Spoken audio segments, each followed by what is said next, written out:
Hello, dear students and friends. In my class series on obstetric emergency, this is the next topic, shoulder dystocia. Shoulder dystocia is an important obstetric emergency and an in-depth knowledge is essential for every clinician in order to avoid a perinatal morbidity and mortality. So let us look at the various facts we should know about shoulder dystocia. Well, it is a life-threatening emergency. It must be recognized and treated quickly to avoid not only perinatal, but maternal morbidity as well. And it has been seen that perinatal morbidity and mortality may be present even if it is managed appropriately. It is here that we must stick to the various timelines of 5 minutes in order to prevent perinatal mishap. The incidence is 1 in 100 deliveries, that is 1%. Now coming to the definition. Shoulder dystocia is said to occur in a vaginal cephalic delivery when additional obstetric maneuvers are required to deliver the fetus after the head has delivered and genital traction has failed. The objective diagnosis is made at that time when prolongation of head to body delivery time is more than 60 seconds. Now this could be anterior or posterior shoulder dystocia. The anterior shoulder could impact on the maternal symphysis and the posterior shoulder could impact on the sacral promontory leading to dystocia. This is the mechanism of normal labor which we all know. Initially the head is floating, then engagement occurs, there's further descent and internal rotation. After complete rotation with increasing uterine contractions, crowning of head, complete extension of head and delivery of head by extension. Now after this, we can identify shoulder dystocia because the subsequent phases, restitution and external rotation may not occur. So as you can see in this picture, rotation and delivery of anterior shoulder is not there and so the anterior shoulder gets stuck behind the symphysis. The maternal and fetal outcomes, there's definite maternal morbidity. There could be PPH in 11% cases, third and fourth degree perineal tears in 3.8%, and innumerable psychological problems as well. On the fetal aspect, hypoxia, brachial plexus injury, Erb's and Klumpke's paralysis may occur, fractures to the clavicle humerus, and at times death. Brachial plexus injury is the most important fetal complication seen in 2.3 to as high as 16% cases. Most cases of brachial plexus injury, they improve without any permanent disability, but permanent neurological dysfunction has been seen in 10%. So this is how on excessive pulling, stretching of the neck and injury to the brachial plexus, if there is injury to the C5 and C6 part, then that leads to Erb's paralysis. Or if there is injury to the C8 and T1 trunk, there is Klumpke's paralysis. So fractures occur in 10%. There could even be pneumothorax. Delaying delivery could cause hypoxic ischemic encephalopathy. Now it has been seen that hypoxia related only to shoulder dystocia is unlikely if the baby is delivered within 5 minutes. But however, if the baby is already hypoxic, it may occur earlier. 0.4% of the babies had been shown to have an already pathological CTG before shoulder dystocia developed. Complications, the list again, maternal complications and neonatal complications, which we have already discussed. Prediction. Now, because it is such a condition which leads to a mishap later on, can it be predicted? Well, prediction is difficult and at times inaccurate. Only 25% of the deliveries complicated by shoulder dystocia have a significant risk factor. Let us look at these risk factors. Macrosomia is a definite risk factor. Diabetes, previous shoulder dystocia, and prolonged labor. However, if the birth weight is less than 4 kg, 52% babies had shoulder dystocia. Diabetes, this shoulder dystocia is independent of fetal size because excessive fatty tissue on the trunk and the shoulders has led to this condition. Previous shoulder dystocia is a definite risk factor. Now, if you feel that there is prolonged second stage of labor and assisted delivery is required, at times if the baby size is bigger, shoulder dystocia may occur. It is more common in ventouse delivery compared to forceps. It has been seen in those conditions in which induction of labor was done in macrosomic babies, in women having diabetes. It is worth bearing in mind that the sensitivity of ultrasound for macrosomia is low, that is only 60%, and there is a 10% margin of error. So we cannot depend on the ultrasound estimation of baby weight to rule out shoulder dystocia. List of risk factors: before labor and during labor. Pre-labor risk factors: previous shoulder dystocia, macrosomia, baby size more than 4.5.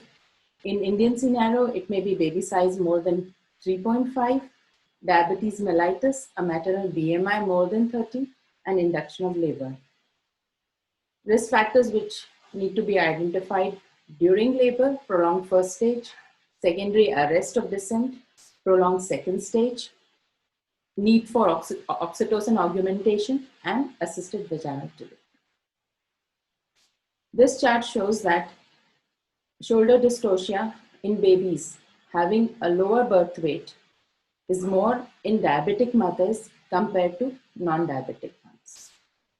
And in instrumental delivery, the chances of shoulder dystocia and brachial plexus injury are very high with mid forceps compared to low forceps. So now let us talk about prevention. Women with diabetes who have a macroscomic fetus, there is no evidence that early induction of labor prevents it. Elective cesarean section, however, is not recommended. Estimation of fetal weight, as I had told you, is unreliable, and majority of macrosomic fetuses may not have shoulder dystocia. On the contrary, it has been seen that in statistics, 2,345 cesarean sections are required to avoid one permanent injury from shoulder dystocia. And cesarean section for macrosomia, if it is done for all cases, there could be a mortality, one maternal death for every 3.2 permanent brachial plexus injuries prevented.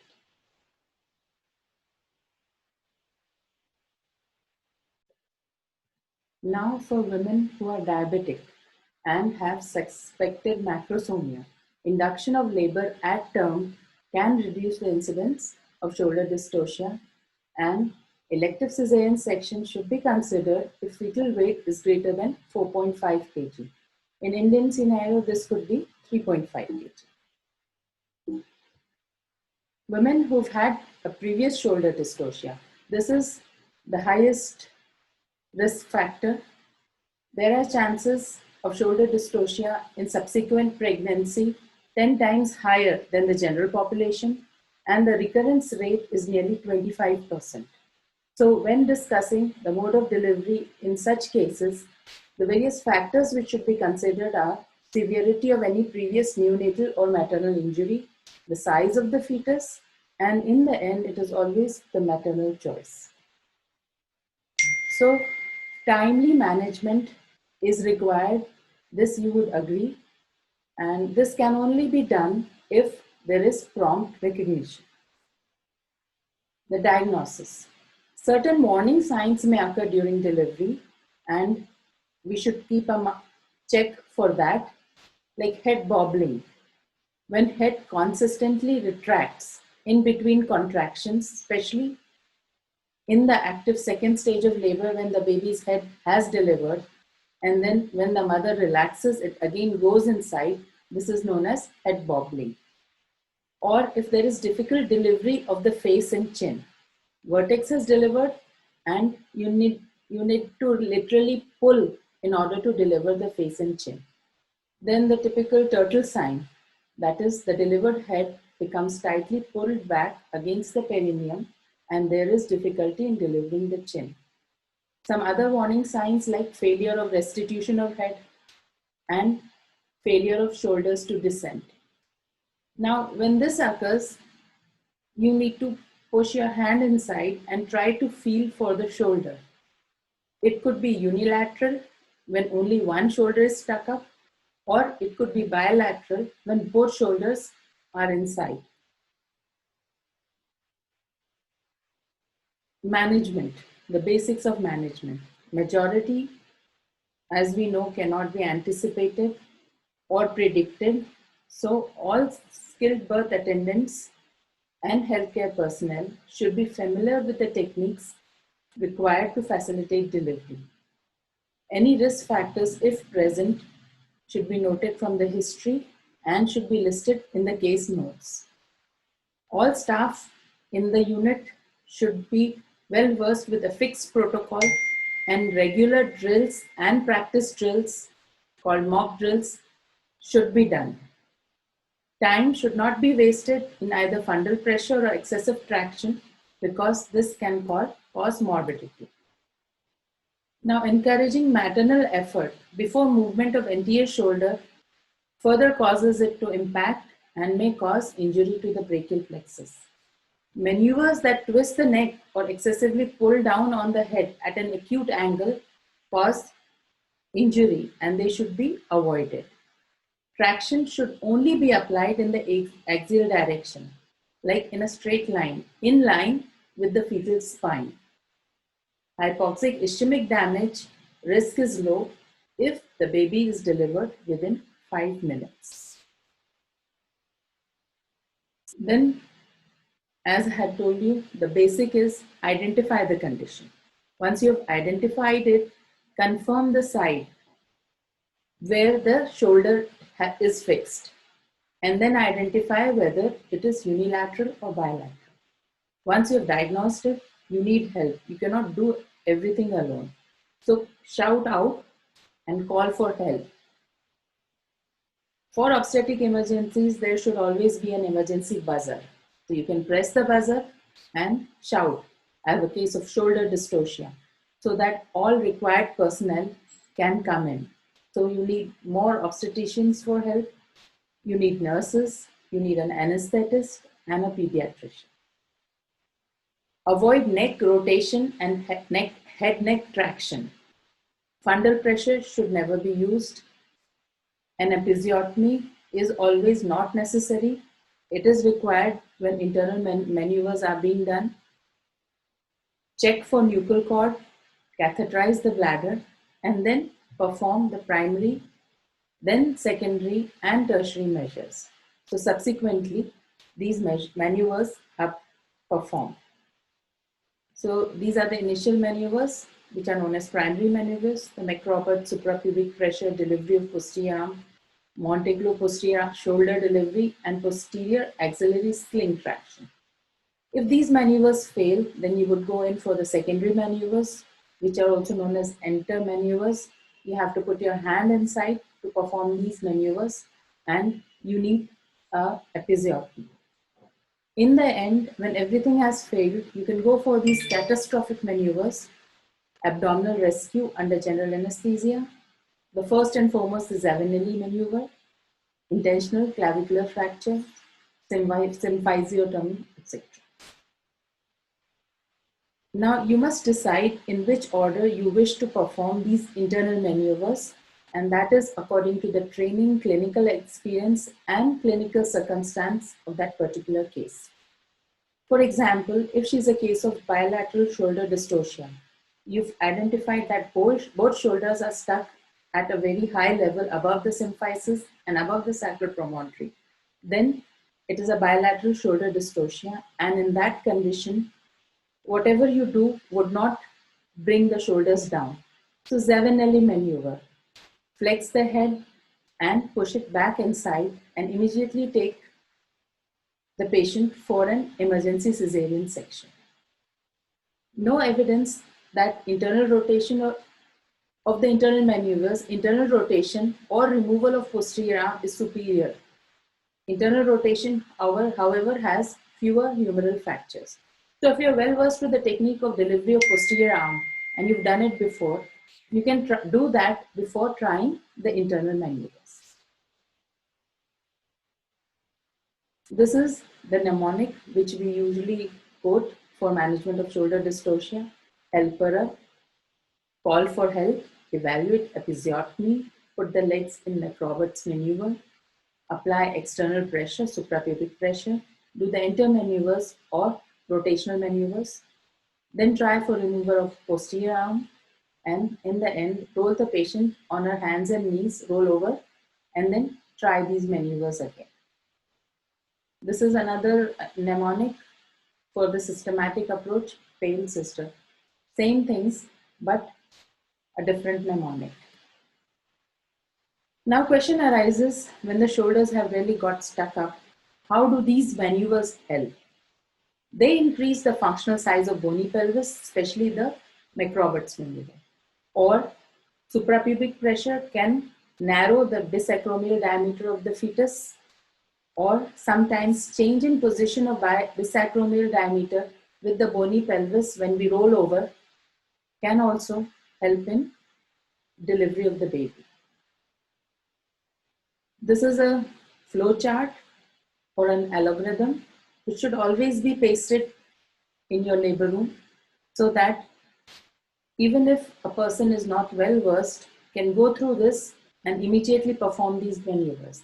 Now the baby has to be delivered within 5 minutes. So the time allotted for each maneuver is nearly 30 seconds.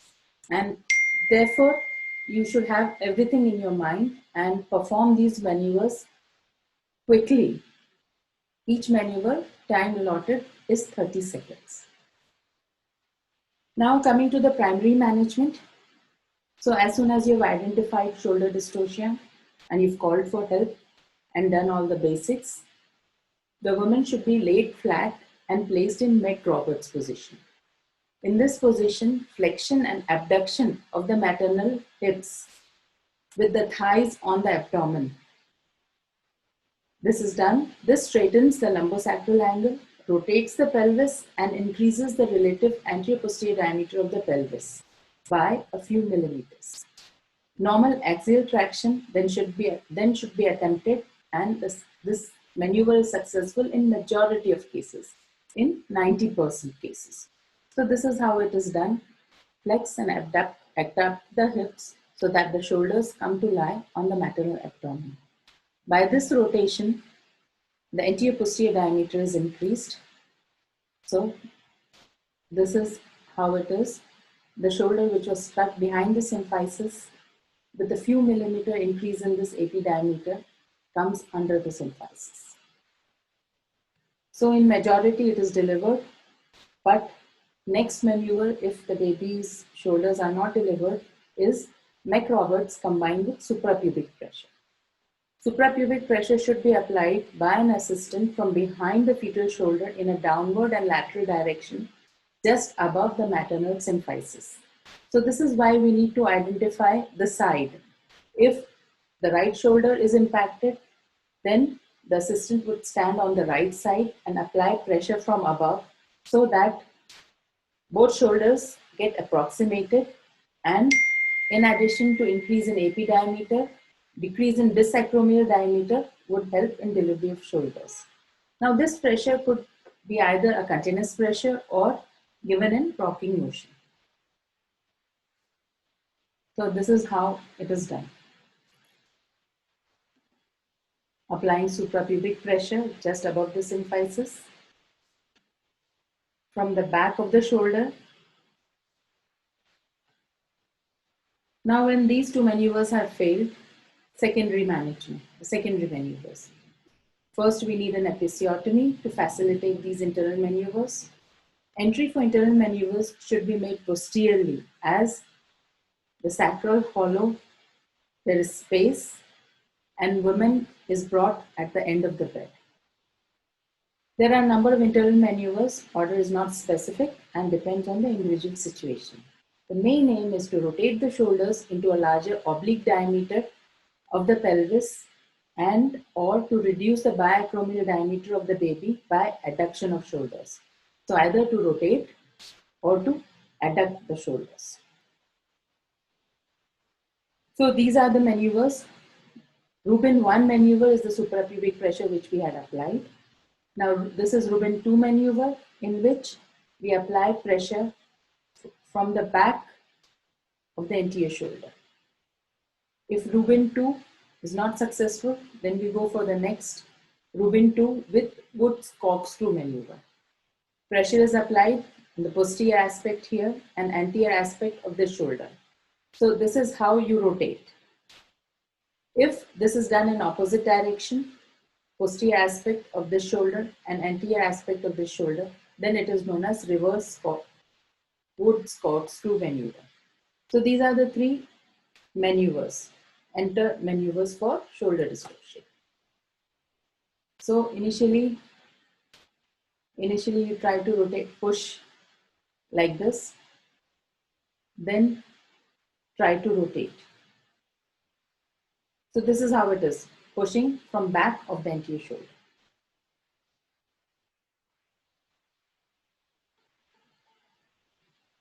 From back of the anterior shoulder, it is pushed, and then with the help of a second hand over here, you try to rotate.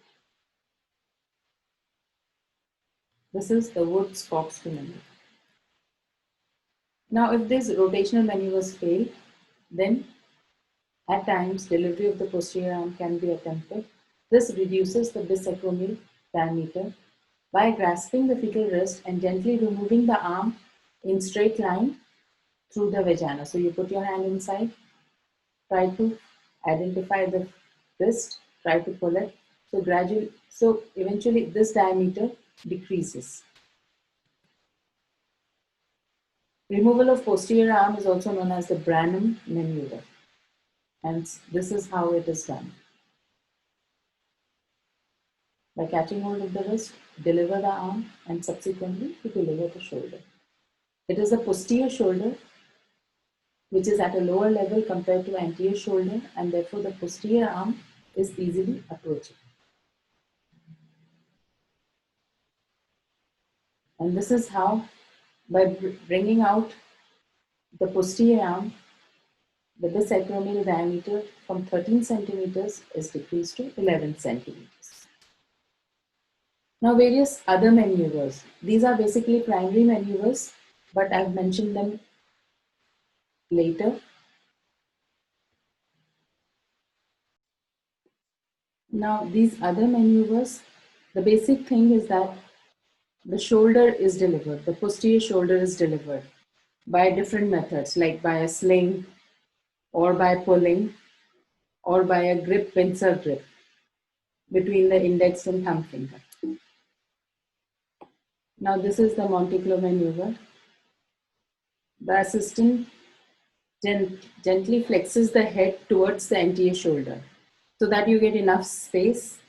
Then the obstetrician places the right middle finger into the fetus's posterior axilla from the left side of the pelvis and left middle finger into the posterior axilla from the right side of the pelvis. So two index fingers are put inside the axilla and two middle fingers are put inside the axilla, and they are used to pull the posterior shoulder in the downwards direction along the curve of the sacrum. So this is basically delivery of the posterior shoulder.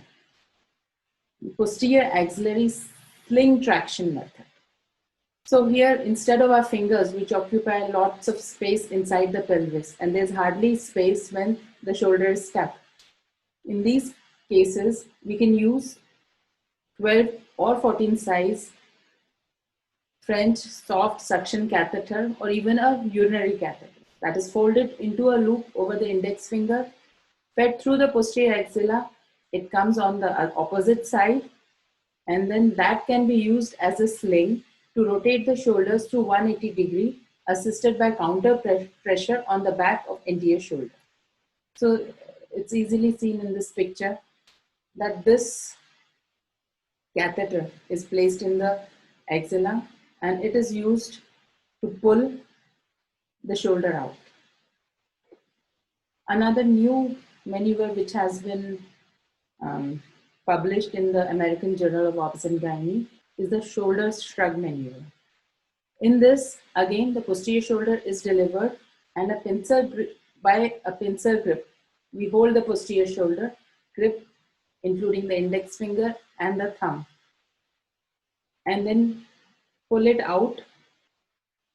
The arm is pulled out and then the hand is pulled out. The same thing, neck has to be flexed so that you get more space. Clamp the thumb and index finger around the posterior shoulder, form a pincer grip through the axilla. Restore the head towards the body axis to form a head-shoulder unit. Rotate this unit 180 degrees in the direction of chest. So instead of pulling it out, this, by forming a head-shoulder unit, helps in rotation as well. Now, when the secondary maneuvers fail, you can roll over the woman and repeat these maneuvers. So sudden rollover helps in disimpaction of the shoulder, which was impacted just behind the symphysis. So place the mother on hand and knees, but not the knee chest position. It is like a racing start or sprinter position. These positions increase the space in the hollow sacrum, and this is because of gravity, changes in the angle of impacted shoulder and the angle of pelvis. So this is how the woman is rolled over, and then these rotational or enter maneuvers can be tried. But if you are not so sure, you may directly go for the tertiary maneuvers, the third line maneuvers, which include fracture of fetal clavicle, so that decreases the bisacromial diameter. Symphysiotomy, giving an incision on the anterior fibers of the symphysis pubis. That also helps in decreasing a few millimeters of space and subsequently increasing a few millimeters of space so that the shoulder can deliver.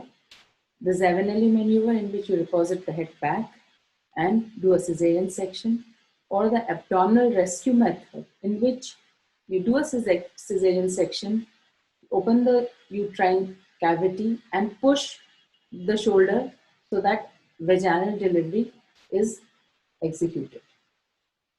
So this is also known as Gunn, Zavanelli, O'Leary maneuver. In this, the fetal head is rotated to occipital anterior position, flexed and pushed back up into the maternal pelvis. Then a section is done, lower segment cesarean section is done, and the baby is delivered. The abdominal rescue method. Now, it is really very difficult to push the head in, especially when some time has gone by and edema has developed. So this method was advised and it was quite successful. A low transverse hysterotomy incision is performed. Hysterotomy is performed and incision is given on the lower segment, and then trans-abdominal manual rotation of the anterior shoulder to the oblique diameter is done.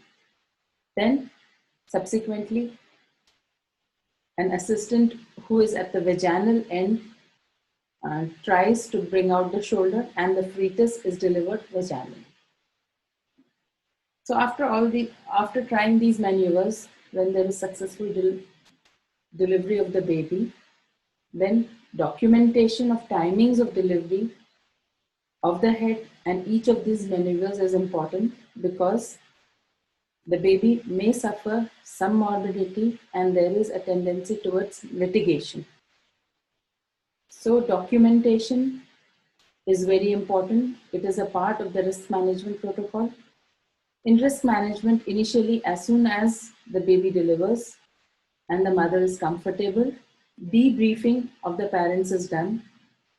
What happened and what methods or what procedures were done to deliver the baby are told to the parents, and subsequent risk in future pregnancies and management in future pregnancies is also explained to them. After that, documentation.